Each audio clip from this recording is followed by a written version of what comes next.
ಅದೇ ಅವ್ರಿಗೆ ಕೇಳ್ಬಿಡೋಣ ಏನಾಗಿದೆ ಸರ್. ಹೇಳಿ ಸರ್, ಏನಾಗಿದೆ ಇಲ್ಲಿ? ಅಪಘಾತ ಆಗಿದೆ ಬಸ್ಸು. ಅಪಘಾತ ಏನು ಅಂತಂದರೆ ಇಲ್ಲಿ ಪಕ್ಕದಲ್ಲಿ ಅಡಿಕೆ ಮನೆ ಇದೆ. ಅಡಿಕೆ ಮನೆ ಹತ್ರ ಬಂದು ಒಂದೇ ಫ್ಯಾಮಿಲಿಯವ್ರು 4-5 ಜನ ಒಂದೇ ಬೈಕಲ್ಲಿ ಬಂದಿದ್ದಾರೆ. 4 ಜನ ಏನೋ ಬಂದಿದ್ದಾರೆ. ಅವರು ಸಡನ್ನಾಗಿ ಬಂದು ತಿರುಗ್ಲಿಕ್ಕೆ ಬಂದಿದ್ದಾರೆ. ಬಸ್ಸು ಮೇಲಿಂದ ಡೌನ್ ಇದೆ. ಇಲ್ಲಿಂದ ಬಂದಿರೋದಾ? ಹೌದು ಇಲ್ಲಿಂದ ಬಂದಿದ್ದಾರೆ. ಇಲ್ಲಿಂದ ಬಂದಿದ್ದಾರೆ. ಇಲ್ಲಿಂದ ರೋಡಿಗೆ ಸೀದಾ ಬಂದ್ಬಿಟ್ರಲ್ಲ. ಬಂದಾಗ ಬಸ್ನವರು ಪಾಪ ಸಡನ್ನಾಗಿ ಅವರಿಗೂ ಕಾಣಿಲ್ಲ. ಅವ್ರನ್ನ ಅವಾಯ್ಡ್ ಮಾಡಲಿಕ್ಕೋಸ್ಕರ ಬಸ್ಸು ಲೆಫ್ಟಿಗೆ ರೈಟಿಗೆ ಎಳೆದಿದ್ದಾರೆ. ಅವಾಗ ಹಸಿ ಇರೋದ್ರಿಂದ, ಭೂಮಿ ಹಸಿ ಇರೋದ್ರಿಂದ ಕಾಲುವೆಗೆ ಎಳ್ಕೊಂಡು ಹೋಗಿ ಈಗ ಯಾರಿಗೆ ಬೈಕಲ್ಲಿ ಇರ್ತಕ್ಕಂಥವ್ರಿಗೆ 3-4 ಜನಕ್ಕೆ ಹೊಡೆತ ಬಿದ್ದಿದೆ. ಬಸ್ಸಲ್ಲೂ ಕೂಡ ಸಣ್ಣ ಪುಟ್ಟ ಗಾಯಗಳಾಗಿದ್ದಾವೆ. ಸಣ್ಣ ಪುಟ್ಟ ಎಲ್ಲರೂ ಕೂಡ ಹಾಸ್ಪಿಟ್ಲಿಗೆ ಕಳಿಸ್ಕೊಟ್ಟಿದ್ದೀವಿ.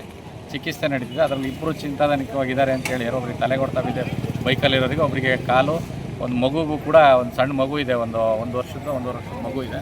ಆ ಮಗು ಕೂಡ ಡಿಸ್ಕಿಗೆ ಏನೋ ಹೊಡೆತ ಬಿದ್ದಿದೆ ಅಂತ ಹೇಳಿದ್ದಾರೆ. ಎಲ್ಲರನ್ನೂ ಹಾಸ್ಪಿಟ್ಲಿಗೆ ಕಳಿಸ್ಕೊಟ್ಟಿದ್ದೀವಿ. ನೋಡ್ಬೇಕು, ಇನ್ನೂ ಯಾರೂ ಕೂಡ ಜೀವಕ್ಕೆ ಯಾರಿಗೂ ತೊಂದರೆ ಆಗಿಲ್ಲ.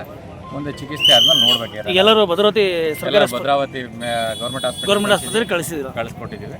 ಅಲ್ಲಿ ಮುಂದೆ ಏನಾಗಿದೆ ಅಂತ ನೋಡ್ಬೇಕು. ಬಟ್ ಈಗ ಯಾರಿಗೂ ಜೀವಹಾನಿ ಏನೋ ಸ್ಪಾಟಲ್ಲಿ ಯಾರಿಗೂ ಏನೂ ಆಗಿಲ್ಲ. ಈಗ ಬೈಕು ಬಸ್ಸಿನ ಕೆಳಗೆ ಇದೆಯಲ್ಲ, ಆದರೆ ಯಾರು ಇದಾರ ಅಲ್ಲಿ? ಇಲ್ಲ ಎಲ್ಲರನ್ನೂ ಎತ್ತಿ ನಮ್ಮ ಲೋಕಲ್ ಇರ್ತಕ್ಕಂಥ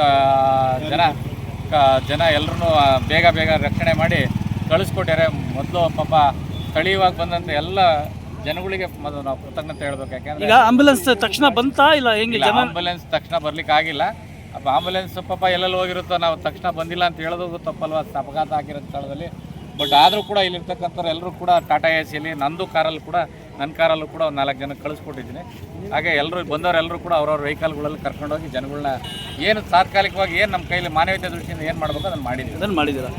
ಇದು ಈಗ ನಡೆದಿರುವ ಸೀತಾರಾಮಪುರ ಮತ್ತು ಕೂಡ್ಲಿಗೆರೆ ಮಧ್ಯೆ ನಡೆದಿರುವ ಈ ಒಂದು ಅಪಘಾತ